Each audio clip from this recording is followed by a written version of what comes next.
অসম চৰকাৰে ভূমি দলালৰ বিৰুদ্ধে কঠোৰ ব্যৱস্থা গ্ৰহণ কৰিছে যদিও বহু ঠাইত এতিয়াও দপদপনি অব্যাহত আছে একাংশ ভূমি দলালৰ। হাজো ৰাজচক্ৰৰ অন্তৰ্গত দলপথাৰ গাঁৱৰ মলং পাহাৰত চকু ভূমাফিয়াৰ 15 বছৰ ধৰি এগৰাকী ভূমিহীন গাড়ী চালকে পৰিয়ালসহ বাস কৰি আহিছিল মলং পাহাৰৰ চৰকাৰী ভূমিত চৰকাৰৰ পৰা আৱাস গৃহৰ লগতে শৌচালয়ৰ সুবিধা পাইছিল প্ৰাণকৃষ্ণৰ পৰিয়ালে। সেই চৰকাৰী ভূমিত এতিয়া কুদৃষ্টি পৰিছে একাংশ ভূমাফিয়াৰ। প্ৰাণজিৎ ভৰালীৰ লগতে গুণ্ডা বাহিনী আহি দুৰ্ভগীয়া পৰিয়ালৰ বিভিন্ন সা সামগ্ৰীৰ লগতে চৌহদৰ বেৰ ভাঙি থৈ যোৱাৰ অভিযোগ উত্থাপন কৰিছে দুৰ্ভগীয়া পৰিয়ালটোৱে। উপায়হীন হৈ দুৰ্ভগীয়া পৰিয়ালটোৱে কামৰূপৰ দদৰা আৰক্ষী চকীৰ ওচৰ চাপে যদিও ওলোটাই ভাৰপ্ৰাপ্ত বিষয়াই দোষী সাব্যস্ত কৰাৰ অভিযোগ দুৰ্ভগীয়া পৰিয়ালটোক।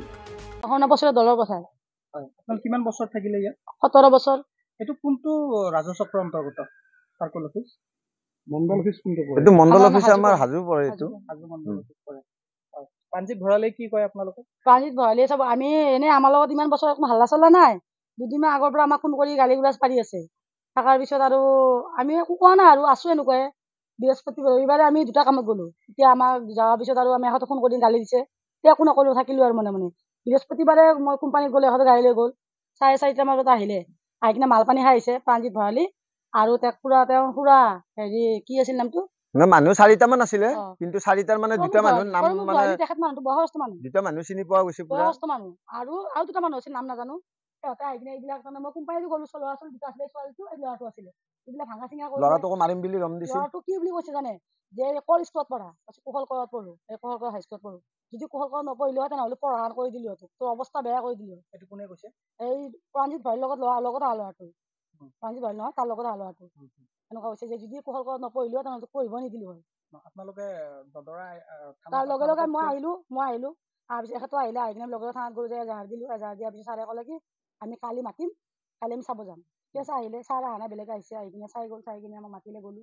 যোৱাৰ পিছত আৰু ছাৰে ক'লে কি হৈছে? মই লৈ ছাৰ এনেকুৱা কথা, এনেকুৱা আমাক দম দিছে। আহি কিনে আমাক হেৰি বস্তু ভাঙি পেলাইছে। ঘৰটো ভাঙা নাই। ঘৰ ভাঙিছে নেকি? ঘৰটো ভাঙা নাই নহয়। কোনে কৈছে তেনেকে? ছাৰে কৈছে ঘৰটো ভাঙা নাই নহয়। মই কৈছো ঘৰ ভাঙা নাই ছাৰ, চৰকাৰী ঘৰ কেনেকৈ ভাঙিব? ঘৰতে আৰু ছাৰ বেলেগৰ মাটিৰ ওপৰত বহি আছো আৰু বেলেগৰ ওপৰতো কেছ দিওঁ। মোৰ চাইডটো চৰকাৰী মাটি, চৰকাৰৰ মাটিত আছো আমি। চৰকাৰী মাটি, ভূমিহীন মাটি, আমি ভূমিহীন মানুহ। আমি সেইকাৰণে চৰকাৰী মাটিত আছো। আৰু আমিতো বাংলাদেশী নহয়, আমাৰ চব আছে ইয়াতে, ডকুমেণ্ট চব আছে। মানে তেখেতক লাগে আৰু গোটেইখিনি মাটি লাগে আৰু তেখেতে চৰকাৰী মাটি বিক্ৰী কৰিছে। আগতে সিফালে তাৰ কোম্পানী ফালে আছে, চৰকাৰী মাটি সোমাই আছে। এইটো জুচ কোম্পানীৰ ওচৰত আছে। প্ৰাণজিৎ এতে বিকছে, সেন্তে বিকছে।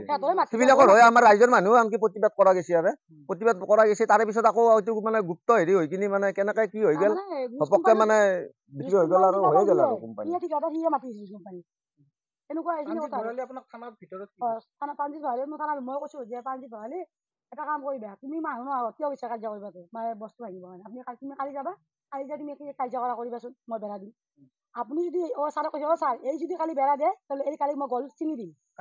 আইচিছাৰ আগতে কৈছে থানাৰ ভিতৰত, আৰু মই গল চিঙি দিম। আইচিছাৰে একো উত্তৰ দিয়া নাই, একোটো শব্দ দিয়া নাই। আইচিছাৰে উল্টা আমাকে দম দিছে। আইচিছাৰে উল্টা আমাক দম দি কিনে আমাক কথা দিছে, হাতৰ ৰাখি থলে। আৰু এখন নহয়, অলৰেডি দুখনকে এজাহাৰ দিয়ে আছে থানাত।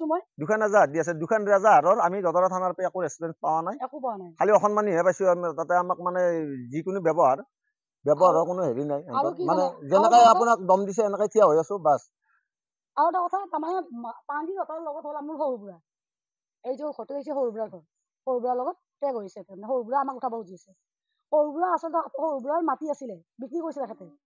বিক্ৰী কৰি তেখেতে এতিয়া আমাৰ লগত তাতে কৰি আছে। আমাৰ এইখিনি মাটি সিহঁতক লাগে। উত্তৰ গুৱাহাটীৰ পৰা ধনজিৎ নাথৰ ৰিপৰ্ট, এনি ভাৰত 24।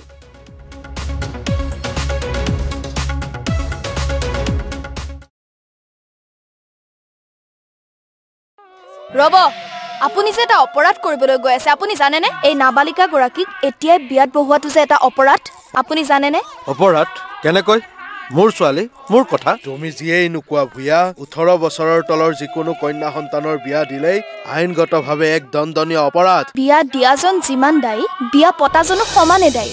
এতিয়া তাই পঢ়া শুনা কৰাৰ বয়স, খেলা ধূলা কৰাৰ বয়স। তাইক খেলিবলৈ দিয়ক, পঢ়িবলৈ দিয়ক, আৰু চাব এদিন আপুনি তাইক লৈ গৌৰৱ অনুভৱ কৰিব পাৰিব। এতিয়াই তাইক সংসাৰৰ বোজা দি তাইৰ ভৱিষ্যত জীৱনটো অন্ধকাৰ কৰাৰ অধিকাৰ তোমাৰ জানো আছে মোৰ ভুল হৈ গ'ল মাজনী মোক ক্ষমা কৰিবা শিক্ষা ল'ৰা ছোৱালী উভয়ৰে প্ৰাপ্য আৰু অধিকাৰ আপোনাৰ কন্যা সন্তানক তাইৰ এই প্ৰাপ্যৰ পৰা বঞ্চিত নকৰাব বাল্য বিবাহ ভাৰতীয় আইনৰ দ্বাৰা বিহিত এক দণ্ডনীয় অপৰাধ এনে অপৰাধ কৰি আপোনাৰ কন্যা সন্তানৰ ভৱিষ্যত অন্ধকাৰৰ মাজলৈ ঠেলি নিদিব